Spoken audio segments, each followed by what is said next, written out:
व्हॉलीबॉलचे सामने त्या ठिकाणी भरवले. क्रिकेट आणि व्हॉलीबॉल म्हणजे 26 ते 28 या दरम्यान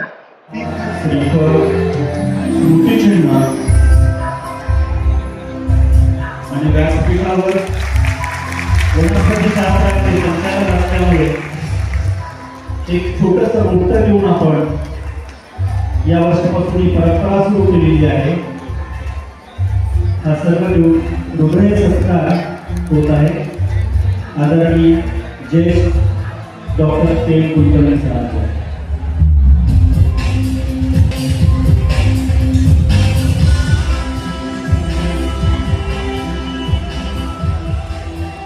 यानंतर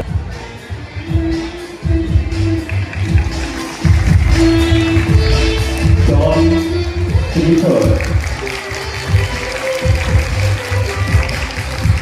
मायेच्या ममतेनं अंगावर पांघरलेलं वस्त्र जरी शॉल म्हणत असू तर मायेचं पांघरून असतं आणि या पांघरुणाचा मायेचा धागा असाच झुलत राहो टिकत राहो आणि यातून एक छानपैकी ममतेचं वस्त्र निर्माण हो अशी अपेक्षा करतो.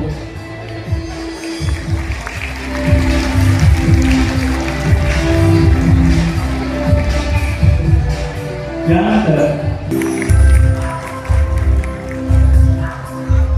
धन्यवाद सर.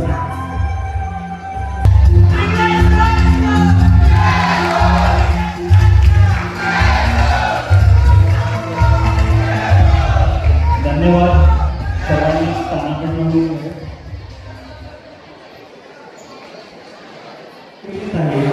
ते आपलेच आहेत आणि आपल्यामधील ज्येष्ठ आहेत.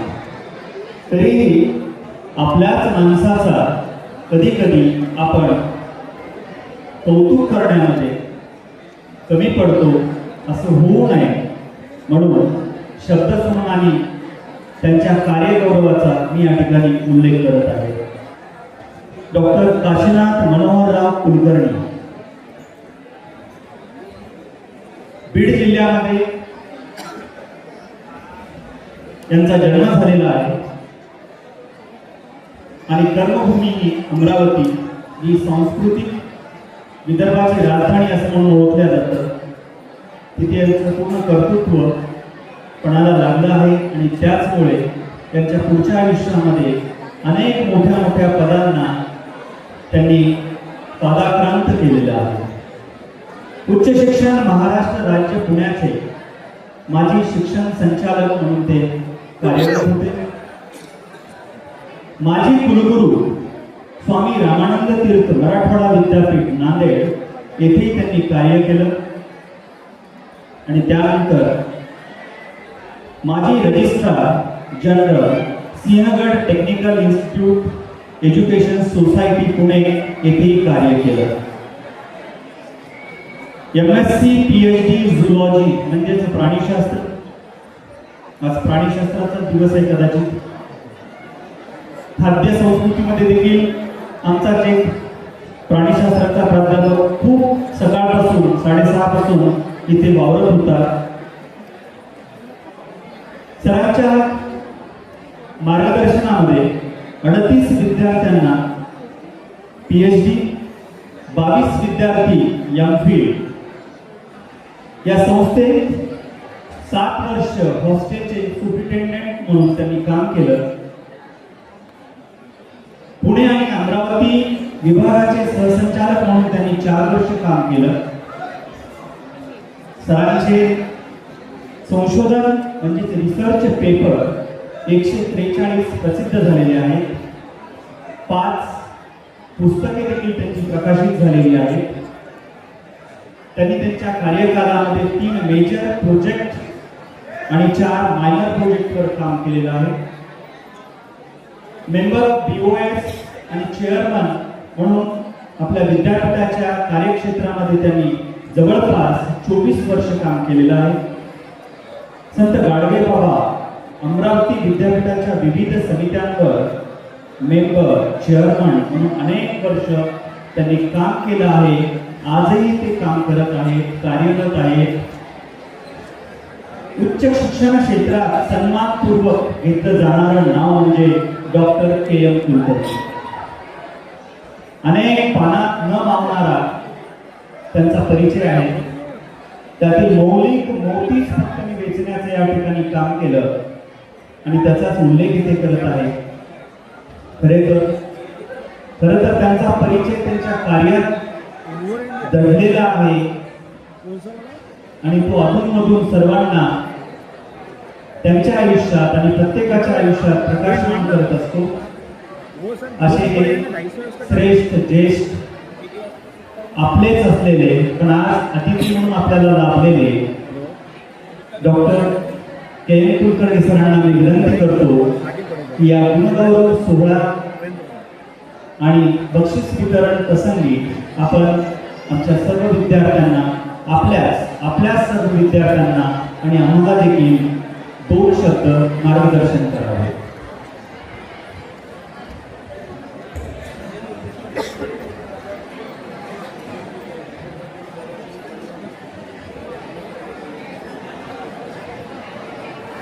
आजच्या या कार्यक्रमाचे अध्यक्ष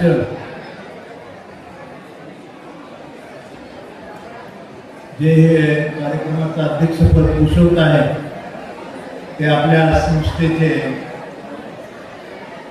संचालक डॉक्टर माळवदे. मित्रांनो, तुम्ही एक लक्षात घेतलं पाहिजे की ज्या संस्थेमध्ये तुम्ही विद्यार्थी आहात त्याचा इतिहास तुम्हाला माहीत असला पाहिजे. ज्या पदावर डॉक्टर माळवदे बसले आहेत त्याच्या पूर्वी चान्सलरची रँक असलेले पहिले कॉस्मिन नावाचे इंग्रजांच्या काळातले ते संचालक होते. त्यानंतर या संस्थेमध्ये चितार चितार संशोधक खूप नंबर असलेला प्रशासक यांनी हे संचालक पद भूषवलेले आहे. मित्रांनो, या संस्थेमधील प्राध्यापक हे एक नामवंत प्राध्यापक असत. त्या काळामध्ये प्राध्यापकाच्या नावाने ही संस्था ओळखली जात असेल आणि आमच्या काळातले सुद्धा तसेच प्राध्यापक जे आज तुम्हाला सुद्धा यातली बरीचशी प्राध्यापक असणारे परिचित आहेत. मित्रांनो, या संस्थेला फार मोठा इतिहास आहे. संस्थेमध्ये असलेल्या ज्या इमारती आहेत या इमारतीच्या प्रत्येक दगडाची तुम्ही बोललं पाहिजे. या बोलण्यामध्ये तुम्हाला या संस्थेचा इतिहास कळेल. तुमच्यापैकी किती विद्यार्थ्यांना हे माहीत आहे की समोरची असलेली जी बिल्डिंग आहे या वास्तूचे वेगवेगळे कोपरे जर तुम्ही बघितले किंवा त्यांना भेट दिली तर तुम्हाला खूप नवीन गोष्टी मिळतील. संस्थेचा पहिला पार्ट पोर्च जर तुम्ही बघितलं जिथे गाडी संचालकाची लागते त्या पोर्च मधल्या एका कॉर्नर मध्ये तुम्ही गेला आणि दुसऱ्या कॉर्नर मध्ये जर तुम्ही कान देऊन ऐकलं नुसते ओढ जरी हलवले ते काय बोलतात हे त्याचा प्रतिबिंब तुम्हाला त्या दुसऱ्या कॉर्नरला मिळतं. कार्यक्रम झाल्यानंतर तुम्ही जरूर बघा की या वास्तूचं एक वैशिष्ट्य आहे. मित्रांनो, या संस्थेला पूर्वी किंग एडवर्ड मेमोरियल कॉलेज म्हणत असत. बिल्डिंगचा जो आकार आहे तो के आणि ई आहे. तुम्ही कदाचित बघितला नसेल तर तुम्ही जरूर बघा. या अशा वैभवशाली इमारतीमध्ये वेगवेगळ्या प्रकाराने जे क्लासेस होत असत, जे कार्यक्रम घेतले जात असत, ते एक वैशिष्ट्यपूर्ण आहे. मित्रांनो, 110 वर्ष आपण म्हटलं तरी चालेल. 1922-23 ला या महाविद्यालयाची पायाभरणी झाली आणि त्यानंतरचा तो प्रवास हा वेगवेगळा तुम्हाला समोर सापडतोय. माझं नशीब आहे, सौभाग्य आहे की ज्यामध्ये मला या संस्थेत 25 वर्ष काम करण्याची संधी मिळाली. या संस्थेने खूप काही असं दिलेलं आहे. मुंबईहून माझी बदली ही अमरावतीला झाली 78-79 साली. ते 2000 पर्यंत मी या संस्थेमध्ये शिक्षक म्हणून काम केलं. याच काळामध्ये मला खूप संशोधन करायला मिळालं. माझ्या संशोधक विद्यार्थ्यांना ज्या PhD मिळाली आहे ती विदर्भामध्ये हायेस्ट क्रमांक हा माझा आहे. 52 विद्यार्थ्यांना PhD माझ्या अंडर मिळाली आहे. हे भाग्य मला या संस्थेने दिलं. या संस्थेमध्ये मी खूप चांगले विद्यार्थी वाढवू शकलो. आपण जर बघितलात की या संस्थेच्या इतिहासामध्ये फक्त विदर्भच नाही, महाराष्ट्र आणि देशभर चांगले प्रशासक, चांगले मिलिटरी अधिकारी, चांगले संशोधक, चांगले स्पोर्ट्समन, खेळाडू हे या संस्थेने दिलेले आहेत.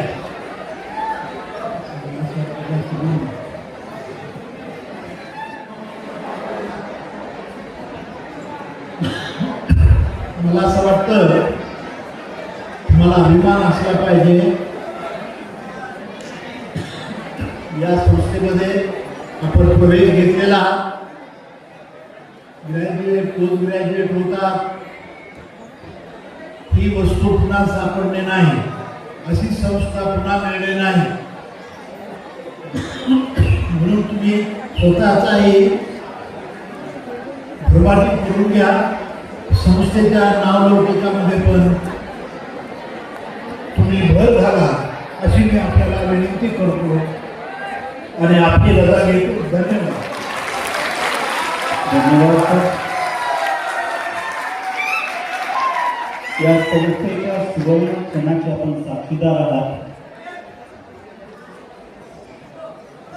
म्हणून या संस्थेच्या परिसरात ज्या ज्या घटना घडल्या त्या सर्व आपल्याला डोळ्यासमोर दिसत असतील. धन्यवाद. दुसरे आपले विशेष अतिथी,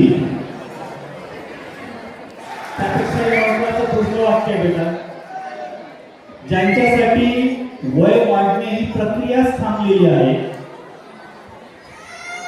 10 वर्षापूर्वी 2010ला राजाराम महाविद्यालयामध्ये काळे सरांना मी पाहिलं होतं. तेच काळे सर आजही त्याच स्थितीमध्ये, किंबहुना मुंबईला गेल्यापासून अधिकच तरुण दिसायला लागलेले आहेत.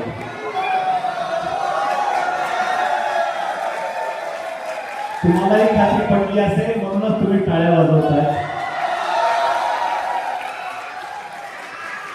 असं खूप काही बोलण्यासारखं आहे, परंतु त्यांच्या शब्दात सांगतो. पण जाऊ द्या आता, म्हणून पूर्णविराम देणारे काळे सर अधूनमधून कार्यव्यस्ततेतून आपल्या इथे येतात. आमच्याबरोबर समरसतेने, समभावनेनं, सहकारी भावनेनं आमच्यासोबत असतात. काळे सरांचे 32 रिसर्च पेपर वेगवेगळ्या नॅशनल आणि इंटरनॅशनल पेपरमध्ये प्रसिद्ध झालेले आहे. हो बेटा, कळतंय मला, तुझ्या भावना पोहोचल्या मला. 5 विद्यार्थी त्यांच्या मार्गदर्शनात PhD करतायत. या माणसाला यंग सायंटिस्ट रिसर्च अवॉर्ड असं मिळालेलं आहे. कदाचित त्याच्या पाठीमागची पार्श्वभूमी तशीच आहे.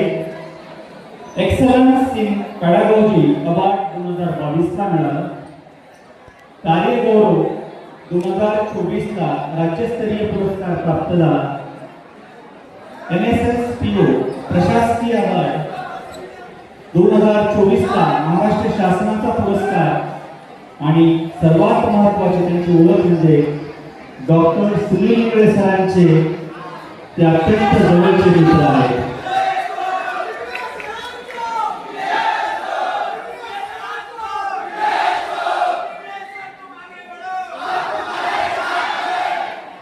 मैत्री म्हणजे हो, मैत्री म्हणजे सुखामध्ये समोरच्याला हात देणं. मैत्री म्हणजे समोरच्याला सुखामध्ये हात देणं. मैत्री म्हणजे दुःखामध्ये समोरच्याचा हात होणं. आणि काल ते इंगळे सरांना हात झाले ते आपण जाणलंच आहे. कालच त्या मैत्रीचा आपण अनुभव घेतलेला आहे. मी आता इथे जाऊ द्या ना असं म्हणतो आणि आमचे मित्र डॉक्टर रवींद्र काळे सरांना विनंती करतो या प्रसंगी त्यांनी आपले विचार व्यक्त करावे.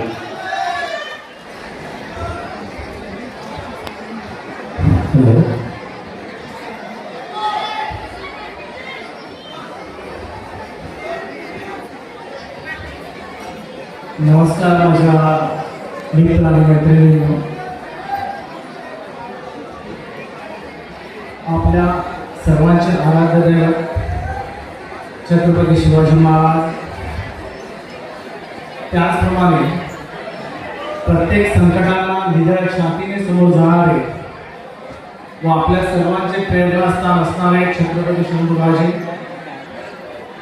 राष्ट्रसंत तुकडोजी महाराज, संत गाडगे महाराज यांच्या पावन स्मृतीस अभिवादन करून मी माझ्या जे काही मला सुचेल, कारण आत्ताच देशमुख सरांनी जसं म्हटलेलं की माहेरची ऊब, माहेरची शॉल बांधलेली आहे सर, आणि माहेरची आठवण नेहमी असू द्या. मुलगा असो किंवा मुलगी असो, माहेर हे कधीच विसरलं जात नाही. त्यामुळं आणि त्या उभेच्या जोरावरतीच आपण प्रत्येक ठिकाणी आपलं कर्तव्य करत असतोय. त्याची दखल कोणी घ्यायची ना घ्यायची ती त्यांच्यावरती सोडायचं असतं. म्हणूनच या मायेची ऊब सुद्धा आणि या मागे ते तमा बाळगत नसतोय. पण काल जेव्हा तुम्हाला सगळ्यांना बघितलं, काल आपल्याकडे माननीय श्री गणेश शिंदे सर, उपायुक्त पोलीस आयुक्तालय अमरावती हे उद्घाटक म्हणून आलेले असते.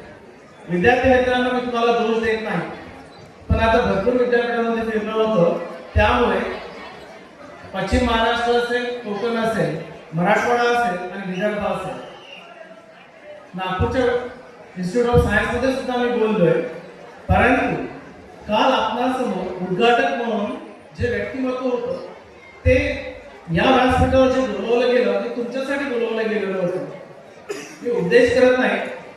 ज्यांनी एमपीएससी साठी एमपीएससीची परीक्षा पास करायला किती वर्ष लागतं आणि किती मेहनत लागतं हे तुम्हाला सगळ्यांना माहीतच आहे. माझे बरेचसे मित्र आणि मैत्रिणी एमपीएससीचा अभ्यास करत असतीलच, कारण की येणारा काळ हा कठीण आहेच. त्यामध्ये तुम्हाला संघर्ष करून आपले ध्येय गाठायचे. परंतु काल ऑडियन्स मधून एकाही विद्यार्थ्यांनी त्यांना असं विचारलेलं नाही की सर तुम्ही एमपीएससीची परीक्षा कसा पास झाला याचे काही आम्हाला गुणसूत्र सांगताय का. कुठलाच आवाज आलेला नाही. ही खरी तर आपल्या संस्कृतीला बरं वाटत नाही. बाकी शब्द मी वापरत नाही. दुसरी गोष्ट, त्यांना 4 राज्य गडचिरोली सारख्या नक्सलाईट एरियामध्ये स्वतःची काय म्हणतात आपण सर्व्हिस दिली. तिथे किती मोठं धैर्य लागतं आणि तिथे त्यांना राज्य शासनाने पुरस्कार दिले. आपण एकाने विचारलं नाही की सर एखादा तिथला प्रसंग आम्हाला सांगा, म्हणजे आमच्यामध्ये थोडा आत्मविश्वास येईल. आम्ही पण पुढच्या आयुष्यामध्ये राष्ट्राचे असेल, राज्याचे असेल, समाजाचे असेल, कुठल्या तरी प्रकारे आम्ही ती निष्ठा आमच्या ठाई ठेवून तशा प्रकारचे कार्य करण्याचा प्रयत्न करू. खरोखरच थोडंसं मला दुःख झालं की नाही, कुठेतरी संस्कृतीला आपण विसरतोय का. म्हणूनच म्हटलं मी मागचे विद्यार्थी आवाज मागतात ना, त्यानंतर दुसरे आपले प्रमुख उपस्थित दुसरे जे आपले प्रमुख वक्ते होते नितीन देशमुख. तुमच्या सगळ्यांच्या हातात काल मोबाईल होते. मी मागे जेव्हा राऊंड मारला तर आणि एकमेकाला तुम्ही बोलत होता. युट्यूबवर त्यांच्या जर कविता बघितल्या तर लोक पैसे देऊन त्या कविता त्यांचे कार्यक्रम बघायला जातात आणि आपल्यासाठी या महाविद्यालयाची संस्कृती जपत या व्यासपीठाने तुमच्यासाठी त्यांना इथे उपलब्ध करून दिलं. तरी पण आपण त्यांना त्यांचं खरं स्वरूप त्यांनी दाखवलेलंच नाही आहे. कारण आपण ते शांत चित्ताने ऐकत होता की नव्हता हे आपण स्वतःला उपदेश करत नाही. पिढी ही स्मार्ट आहे आणि एक स्टेप आमच्यापेक्षा सुद्धा समोर आहे. परंतु मित्रांनो, आयुष्यात जर तुम्हाला काही करायचं असेल तर प्रत्येक ठिकाणी भाग्य साथ देत असं नाही. भाग्य ही योगायोगाची गोष्ट नाही. भाग्य घडवायला सुद्धा परिश्रम लागतो आणि ते परिश्रम केल्यानंतरच आपल्याला संधी मिळतो. याचं उदाहरण खूप सुंदर आताच घडलेलं आहे. मार्गदर्शक मी मगाशी म्हटलेलं होतं, व्यासपीठावर बसलेले जे व्यक्तिमत्व आहे आज आपल्याला प्रमुख उपस्थित म्हणून लाभलेला आहे, त्यांना मी मार्गदर्शक असं म्हटलेलं आहे. ते जेव्हा संचालक होते आणि मी कोल्हापूरला होतो त्यावेळेस सरांनी विचारलं होतं, मिलिंद तुला अमरावतीला जायला संधी आहे, मी आता हे पद सोडतो आहे, तुला जर इथून बदली पाहिजे असेल तर मी लगेच बदली करून तुला तिथे पाठवतोय. त्यावेळेस माझी तिथे PhD झालेली होती. पण त्यावेळेस पण सरांना सांगितलं तर माझी एकदा PhD चुकली आणि आता PhD करतोय त्यावर मी जाणार नाही. लक्षात ठेवा, गुरु प्रत्येक शिष्यावर लक्ष ठेवून असतो आणि हेच नातं आपण सगळ्यांनी जपायचं असतं. NEP मध्ये आपण बघितलं की वेगवेगळे विषय, आर्टवाल्यांना सायन्स, सायन्सवाल्यांना आर्ट असे विषय दिलेले असतात. पण आपण त्याचा फायदा किती घेतोय. बरेचदा झुलॉजीच्या मुलांना मी सांगायचो पॉलिटिकल सायन्स घे, माझे मित्र इंग्रज सर काळजी करू नको, आणि सर पण सांगायचे झुलॉजी घे. प्रश्न इतका नाहीये विद्यार्थी मित्रांनो, प्रश्न असा आहे की आपल्याला जी संधी आलेली आहे तो विषय जाणून घ्यायचा. संस्कृत आपल्या इकडे आहे. इव्हन प्रदीप देशमुख सरांचे सरांसारखे अँकर आहे. तुम्हाला जर एका ठिकाणी एखाद्या ठिकाणी प्रस्तावना जर करायची असेल तर त्यांच्याकडे तुम्ही धडे घ्या. म्हणजे उद्या तुम्ही मोठमोठ्या प्लॅटफॉर्मवर कशा प्रकारे आपलं भाषण किंवा अँकरिंग चांगल्या प्रकारे करू शकाल हे शिकताय. झुलॉजीमध्ये उत्कृष्ट प्राध्यापक आहेत, सगळ्याच विषयात उत्कृष्ट प्राध्यापक आहेत. मराठीमध्ये तर मोठमोठ्या कवी संमेलनाला किंवा मराठी साहित्य संमेलनाला जाऊन आलेले प्राध्यापक सुद्धा आहेत. वनस्पती शास्त्र आहे. तुम्हाला NEP ने ही संधी दिलेली आहे, त्या संधीचा आपल्याला सोनं करता आलं पाहिजे.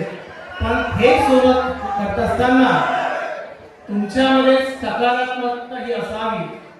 जर आपल्यामध्ये सकारात्मकता जर असेल तर आपण आपल्या सोबत येणारेच नाही तर आपल्या संपूर्ण परिसराला एक पॉझिटिव्हिटी जनरेट करू शकतोय. मार्गदर्शक आता तुम्हाला सगळ्यांना माहित आहे, आपली महिला वुमन्स क्रिकेट टीम बरोबर ना, सगळ्यांनी बघितलेलं असेल. पहिला विश्वकप आपल्याला आलेला आहे. त्याचे मार्गदर्शक कोच कोण होते? अमोल मुस्तफा. जिथे एका वर्षी 40 पेक्षा जास्त शास्त्रज्ञ स्वतःचं थेसिस सबमिट करतात. कितीतरी पेपर, रिसर्च पेपर किंवा एल्सवेअर आणि वेगवेगळ्या इंटरनॅशनल नॅशनल जर्नलमध्ये प्रसिद्ध होतात. असं हे महाविद्यालय आहे आणि या महाविद्यालयामध्ये तुम्ही ऍडमिशन घेतलंय, तुम्ही शिकताय, खरोखरच ही भाग्याची गोष्ट आहे. पण त्या भाग्याला आपल्या येणाऱ्या संधी बरोबर संधी जेव्हा येईल तेव्हा तुम्हाला दार उघडता आलं पाहिजे आणि त्या संधीचा फायदा घेता आला पाहिजे. हे सगळ्यात महत्त्वाचं आहे. आणि जर आजच्या या युगामध्ये जर आपण त्या संधीचं सुद्धा जर करू शकत नसेल तर मित्रांनो काळ खूप वाईट आहे. पश्चिम महाराष्ट्र असेल, कोकण असेल तर पूर्ण ते चेन लावतात, एकामागे एक सगळ्या माणसाला वरती घेऊन येतात. विदर्भात मात्र असं घडताना दिसत नाही, कारण इथे आपण आपली संस्कृती जपतो की नाही जपते याच्यावरतीच प्रश्नचिन्ह उपस्थित आहे. मी या गोष्टी बोलणार नव्हतो कारण मी प्रमुख अतिथी पण हे माझं पण घर आहे. याच मातीतून मी शिकलेलो आहे, इथूनच मोठा झालेलो आहे, काही कालावधीसाठी फक्त तिथे गेलेलो आहे. फक्त असं वाटतं की आपली संस्कृती कुठेतरी दडमीत होते का म्हणून ते शब्द फक्त बाहेर निघालेले आहेत. एवढंच आहे, वाईट वाटून घेऊ नका, काही प्रॉब्लेम विषय नाही. पुस्तकामध्ये मोबाईल मध्ये ज्ञानासोबत जगायला इथे शिकतोय. मैत्रीच्या बागेमध्ये प्रत्येक जण फुलतो. पुस्तकामधील मोबाईलच्या मधील ज्ञानासोबत जगायला इथे शिकतो. मैत्रीच्या बागेमध्ये प्रत्येक जण फुलतो. कधी ठाकरे काकाची कॅन्टीन मी असू द्या, इंग्रजी असू द्या, झुलॉजी असू द्या, केमिस्ट्री असू द्या, काही असू द्या, ठाकरे काकाची कॅन्टीन आहेच आहे. त्याचप्रमाणे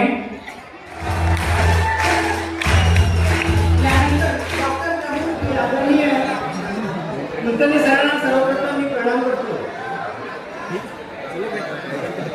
शैक्षणिक वर्ष 2025-26 मध्ये शालेय शिक्षण विभागाने क्रीडा क्षेत्रात राष्ट्रीय व जागतिक पातळीवर उत्कृष्ट कामगिरी करून सुरेश प्राप्त केले आहे. प्रथम वार्षिक क्रीडा अहवालाचे वाचन केले जाईल आणि नंतर गुणवंत खेळाडूंचा सत्कार केला जाईल. हा विभागाचा क्रीडा अहवाल वाचन आहे. त्याच्यानंतर निमित्त घेण्यात येणाऱ्या क्रीडा स्पर्धांमध्ये प्रावीण्य प्राप्त केलेल्या खेळाडूंचा पण सत्कार करण्यात येईल. सर्वप्रथम वार्षिक क्रीडा अहवालाचं मी आपल्यासमोर वाचन करतोय.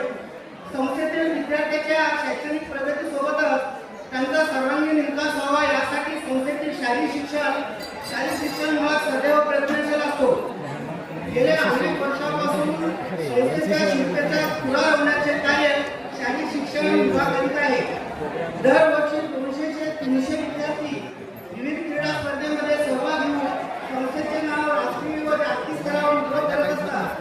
शैक्षणिक वर्ष 2025-26 मध्ये आपल्या संस्थेने एकूण 24 विविध क्रीडा स्पर्धेमध्ये सहभाग घेतला होता. या शैक्षणिक वर्षामध्ये आपल्या संस्थेने संत गाडगेबाबा महाराष्ट्र विद्यापीठ आयोजित व जिल्हा क्रीडा अधिकारी कार्यालय आंतरमहाविद्यालय व शालेय संस्थे व संस्थेचे संचालक डॉक्टर माळवदे सर यांनी स्पर्धेचे उद्घाटन करून संघाला व स्पर्धेला शुभेच्छा दिल्या. 7 खेळाडूंची अमरावती विद्यापीठाच्या विविध संघामध्ये अखिल भारतीय स्पर्धा खेळण्यासाठी निवड झाली व पदक प्राप्त केला. असे एकूण शालेय शिक्षण विभागाने 2025-26 या शैक्षणिक वर्षात 174 खेळाडूंनी एका वर्ग 12वी विज्ञानामध्ये शिकत असलेला सुजल पोहाळे यांनी वर 18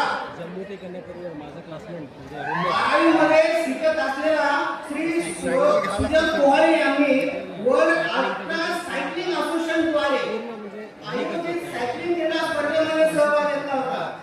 सदरील क्रीडा स्पर्धा कन्याकुमारी ते काश्मीर 3706 किलोमीटर अंतराची होती. या स्पर्धेला सुरुवात दिनांक 6/10/2025 रोजी कन्याकुमारी येथून केप कॅमेरून बीच या ठिकाणापासून सुरुवात झाली आणि दिनांक 18/10/2025 रोजी काश्मीरमधील लाल चौक येथे या स्पर्धेची समाप्ती झाली. या खेळाडूंनी दक्षिण उत्तरायण सायकलिंग जगातील सर्वात तरुण आणि वेगवान सायकलिस्ट होण्याचा मान पटकावला.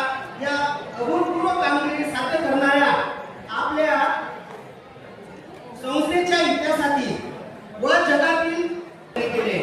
तरी आदरणीय माननीय व्यासपीठांना मी विनंती करतोय या कार्यक्रमाचे अध्यक्ष डॉक्टर माळवदे सर, माझे आदरणीय सर, माजी संचालक डॉक्टर के कुलकर्णी सर, उच्च शिक्षण महाराष्ट्र राज्य पुणे, तसेच आज प्रमुख पाहुणे काळे सर, तसेच प्रभारी प्राध्यापक इंगळे सर, सर मला फोन